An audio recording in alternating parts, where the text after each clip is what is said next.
the money, oh, show me the money, bro, show me the money, oh, show me the money, bro, show me the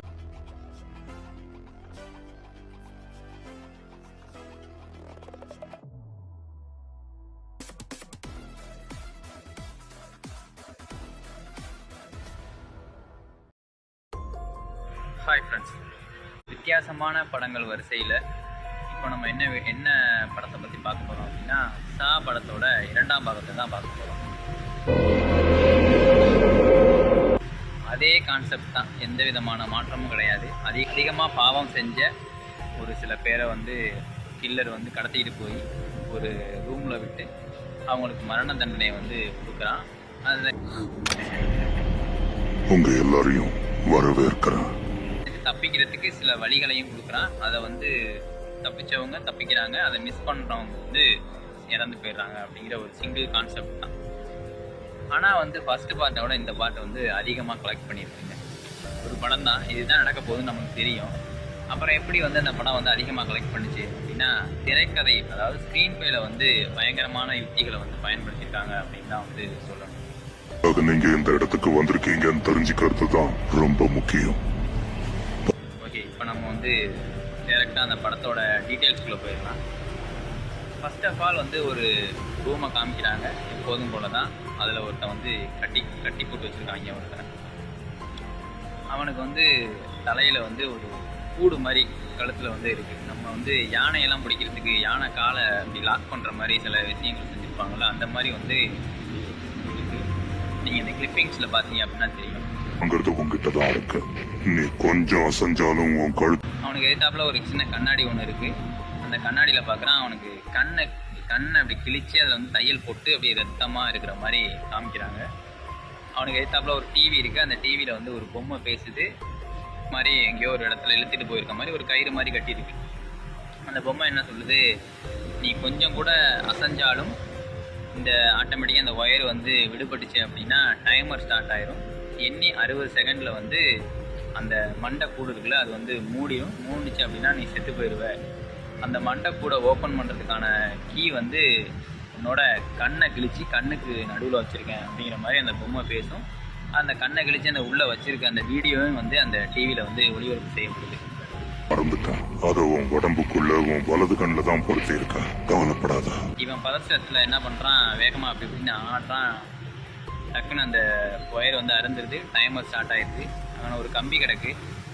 அந்த கம்பியை வச்சு கண்ணை கிழிச்சு உள்ளே இருக்கிற கீ எடுக்கணும். கீ எடுத்தால் தான் அந்த மண்டை கூட ஓப்பன் பண்ண முடியும்.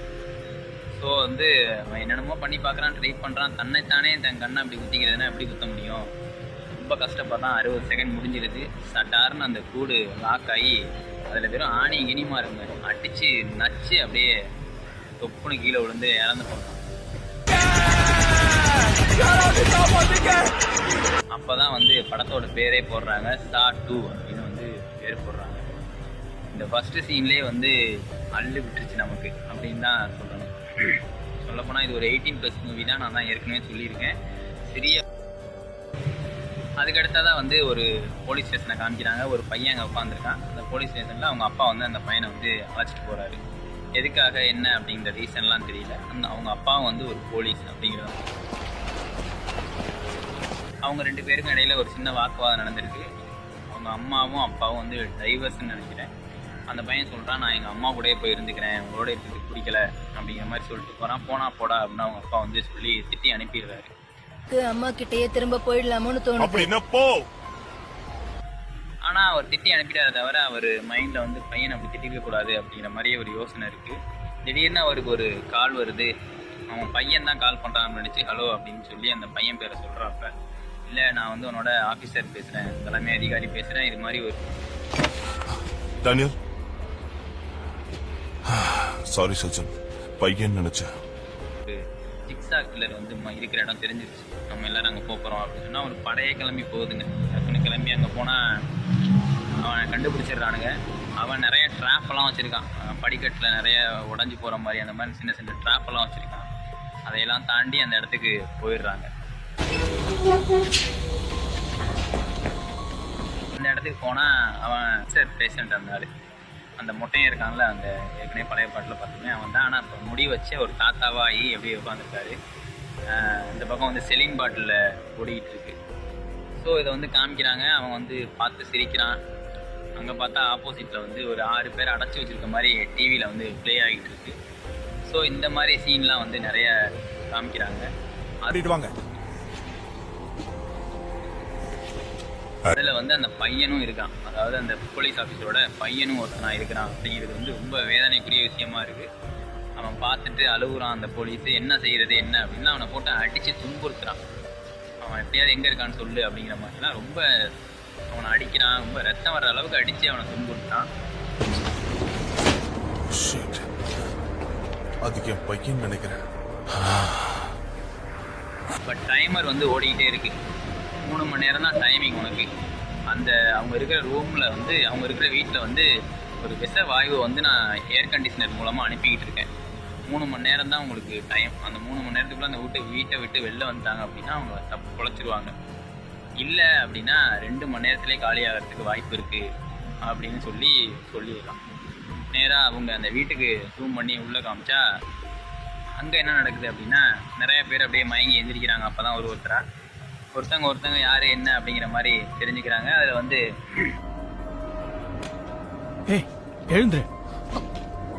எழுந்துருன்னு சொன்னேன். பேசுறது கேக்குதா? பெண்கள் இருக்காங்க. ஒரு கருப்பினத்தவர் ஒருத்தர் இருக்காரு. அதுக்கப்புறம் ஒரு பாடி பில்டர் மாதிரி ஒருத்தர் இருக்காரு. அப்புறம் வந்து இன்னொருத்தர் சாதாரண ஒருத்தரோட பையன் ஒருத்தன். மொத்தம் வந்து 7 பேர் இருக்காங்க. அதில் ஒரு பொம்பளை வந்து அமண்டா. அது வந்து என்ன அப்படின்னா ஏற்கனவே வந்து ஒரு போதைப் பொருள் அடிமையாகி ஃபஸ்ட்டு பார்ட்டில் வந்து சில சீன்ஸ் வந்து நான் காமிப்பாங்க அப்படின்னு சொன்னால அதில் வந்து போதைப் பொருளில் அடிமையாகி தன் வாழ்க்கையே இழந்த ஒரு பெண்ணை தூக்கி வந்து போன பார்ட்டில் வந்து வச்சுருப்பான். அவன் வந்து சின்ன சின்ன அந்த டிப்ஸ் எல்லாம் கொடுத்து அதை வந்து கரெக்டாக ஃபாலோ பண்ணி அவள் தப்பிச்சிருப்பான். அவன் எனக்கு தெரியல. மறுபடியும் வந்து இந்த இதில் வந்து மாட்டிக்குவா. ஏன் அப்படின்னா மறுபடியும் போதைப் பொருளுக்கு அடிமையாயிட்டா, அதனால மாட்டிக்கிட்டா அப்படிங்கிற மாதிரி கொஞ்சம் சீன்ஸ்லாம் காட்டுவாங்க. நான் ஏற்கனவே இது விளையாடி இருக்கேன். ஸோ இந்த விஷயம் அப்படி போயிட்டு இருக்கையில வந்து அவளுக்கு வந்து தெரியும் என்ன நடக்க போகுது, இவன் தான் அதை பண்ணியிருக்கான் அப்படிங்கிற மாதிரி தெரியும். ரொம்ப நிதானமாக வந்து கையாளணும், இல்லாட்டி நம்மளை கொண்டுருவான் அவன் அப்படிங்கிற மாதிரி அவங்களுக்கு நிறைய டிப்ஸ்லாம் அவள் கொடுப்பான். பட் அந்த பாடி பில்டர் வந்து ரொம்ப துருதுருன்னு இருப்பான். ஏன்னா அவனுக்கு வந்து டைம் போயிட்டு இருக்கு, 3 மணி நேரத்தில் நம்ம தப்பிக்கணும், இல்லாட்டி நம்ம செத்துருவோம் அப்படின்னு சொல்லி அங்கே டைம் ஓடிக்கிட்டு இருக்கும். ஸோ இவங்க என்ன பண்ணுவாங்க, அங்கேருந்து தப்பிக்கிறதுக்காக ஒரு டோர் மாதிரி இருக்கும். அந்த டோரு அங்கே வந்து இவங்க நிறைய தேடி பார்ப்பாங்க. ஆக்சுவலாக வந்து அந்த 3 மணி நேரத்தில் தப்பிக்கிறது அப்படிங்கிறது உங்களுக்கு தெரியாது. இந்த அமண்டா அப்படிங்கிற வந்து தேடி பார்ப்பா ஒரு இடத்துல ஒரு செங்கக்கல்லுக்கு கீழே வந்து ஒரு விஷயம் இருக்கும், ஒரு டேப் ரிகார்ட் இருக்கும். அந்த டேப்பில் வந்து இந்த மாதிரி சொல்லப்பட்டிருக்கும். ஸோ உடனே வந்து ஒரு சாவியும் அது கூட இருக்கும். அந்த சாவியை எடுத்துக்கிட்டு அந்த டோரை திறக்கிறதுக்காக போவாங்க. டோரை திறக்காதீங்க, அவசரப்படாதீங்க அப்படின்னு இந்த அமண்டா சொல்லுவா. பட்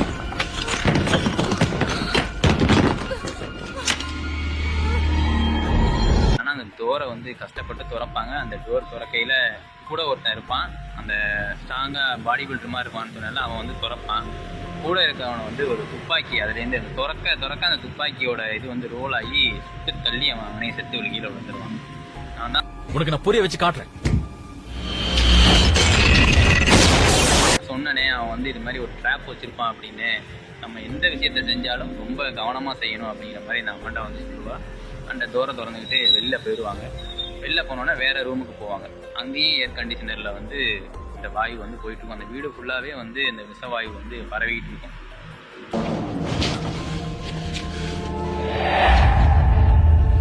வந்து அதுக்கு மாற்று மருந்து அப்படின்னு சொல்லி ஒரு சவப்பெட்டி, அந்த பர்னல்னு சொல்லுவோம்ல, நம்ம இறந்தவங்களை கொண்டு போய் எரிக்கிறதுக்கு ஒரு பர்னல் மாதிரி இருக்கும்.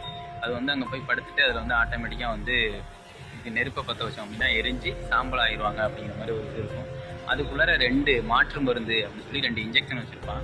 அந்த இன்ஜெக்ஷனை யார் வேணாலும் எடுத்து போட்டுக்கிட்டீங்க அப்படின்னா இந்த விஷவாயு தாக்கியிருந்தாலும் அதுலேருந்து தப்பிச்சுக்கலாம் அப்படிங்கிற மாதிரி ஒரு கேசட் இருக்கும். அந்த கேசட் வந்து ஆடியோ கேசட் இருக்கும், அதுலேருந்து வரும். என்ன இப்போ இதுக்குள்ள நான் போகணும், அவ்வளோதானே? போய் ஊசி எடுத்துட்டு வரேன். அதுலேருந்து அந்த மாதிரி ஆடியோ வந்தோம் அப்படின்னோடனே ஒருத்தன் உள்ளே போயிடுவான். உள்ளே போனால் அவன் தான் வந்து இவங்க எல்லாரையும் கடத்தி கொண்டாந்து இங்கே வச்சுருப்பான் அப்படிங்கிற மாதிரி அந்த கேசட்லையும் சொல்லப்பட்டிருக்கோம். இவங்க சண்டை போடுவாங்க, எப்படி நீ என்னை கடத்திட்டு வந்த அப்படின்னு. நானும் ஒரு போட்டியாளன் தான், எனக்கு வந்து கடத்த சொல்லி சொன்னாங்க, நான் உங்களை கடத்திட்டு வந்துட்டேன் அப்படிங்கிற மாதிரி அவன் சொல்லுவான். அதுக்கான வழி எனக்கு தெரியாது. போய் சொல்லாத. எனக்கு அடுத்து கூட்டிட்டு வர தெரிஞ்ச உனக்கு வெளியில போக தெரியாதா? அவன் உள்ள போய் அதை எடுக்கையில அவனும் அதுல நெருப்புல பட்டு செத்து போறான்.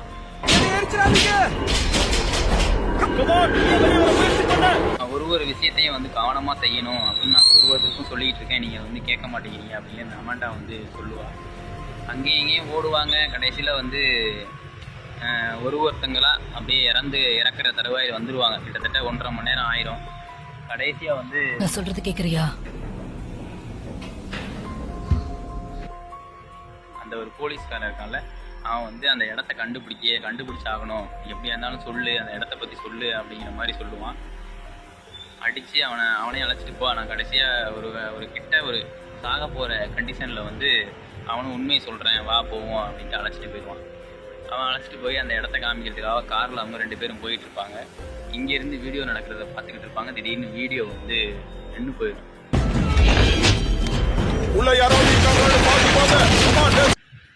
நின்று போனோன்னே அந்த கொஞ்சம் பாடி பில்டர் மாதிரி இருக்கான்னு சொன்னல, அவன் கொஞ்சம் மோசமானவனா இருப்பான்.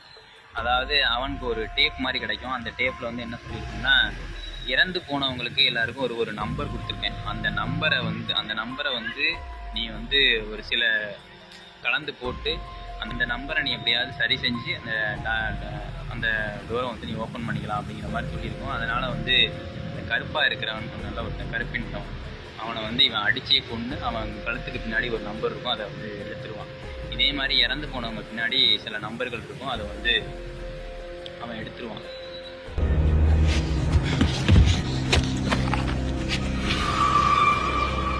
கடைசியாக வந்து இந்த அமாண்டாவை வந்து கொல்றதுக்காக போவையில் உன் கழுத்துக்கு முன்னாடி நம்பர் இருக்கும்ல, அதை பார்த்து சொல்லணும்ல, அதுக்காக என்னை உயிரோட விடு அப்படின்னு அந்த அமாண்டா சொல்லுவாள். அந்த அமாண்டாவும் சின்ன பையன் மட்டும்தான் உயிரோட இருப்பாங்க, பாக்கி எல்லாரும் இறந்துருவாங்க. அப்படி சொல்லையில் வந்து அவனோட கழுத்து சதையை வந்து அவனே அறுத்துக்கிட்டு அந்த நம்பரை பார்த்துக்குவான். நான் பார்த்துக்கிட்டேன், உன்னையை நான் கொல்ல போகிறேன் அப்படிங்கிற மாதிரி சொல்லையில் அந்த சின்ன பையன் வந்து கீழே ஒரு கத்தி மாதிரி என்னமோ ஒன்று கிடக்கும், அதை வச்சு குத்தி அவனை கொண்டு முடிச்சிடறான். இந்த நேரத்தில் அவங்க அப்பா அந்த கிழமை எல்லாரும் அந்த வீட்டுக்குள்ளே வந்துடுறாங்க. அவங்க அப்பா தேடிக்கிட்டு உள்ளே வந்துடுறாரு. உள்ளே வந்தோடனே பார்த்தா இங்கே யாருமே இல்லை.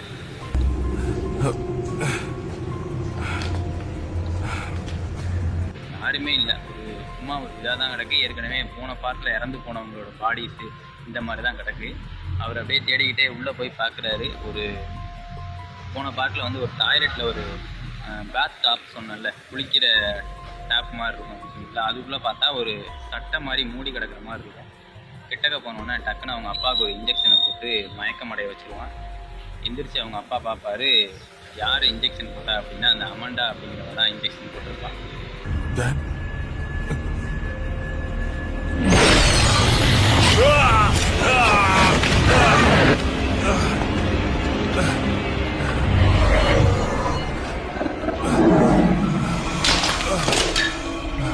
என்ன நடந்திருக்கு அப்படின்னா, ஆக்சுவலாக வந்து முன்னாடியே வந்து இந்த பையனையெல்லாம் கடத்தி கொண்டு போய் வச்சது வந்து இப்போ நடக்கலை. ஆக்சுவலாக முன்னாடியே நடந்துருச்சு. அதை வந்து தற்சமயத்தில் லைவாக ப்ளே பண்ணுற மாதிரி அவங்களுக்கு ப்ளே பண்ணி காமிச்சிட்டு இந்த விஷயங்களை வந்து செய்கிற மாதிரி செஞ்சு அவங்க அப்பானை பிடிக்கிறதுக்காக தான் வந்து இந்த ட்ராப்பே வந்து நடந்திருக்கு அப்படிங்கிற மாதிரி கடைசியாக கொண்டு போயிருக்காங்க. ரொம்ப இந்த இடத்துல நான் என் அப்பாவை பார்த்தேன், ஒரு தலைவனை பார்த்தேன், ஒரு சுவாரஸ்யமாக இருக்கும். கடைசியாக ஒரு அந்த த்ரில்லிங் வச்சது வந்து ரொம்ப நல்லாவே இருக்கும். சிறை பிடிச்சு வச்சுட்ட, உனக்கு உதவும் ஆள் இல்ல, தப்பிக்கவும் வழி இல்ல. படத்தை பார்த்து என்ஜாய் பண்ணுவேன். தேங்க்யூ.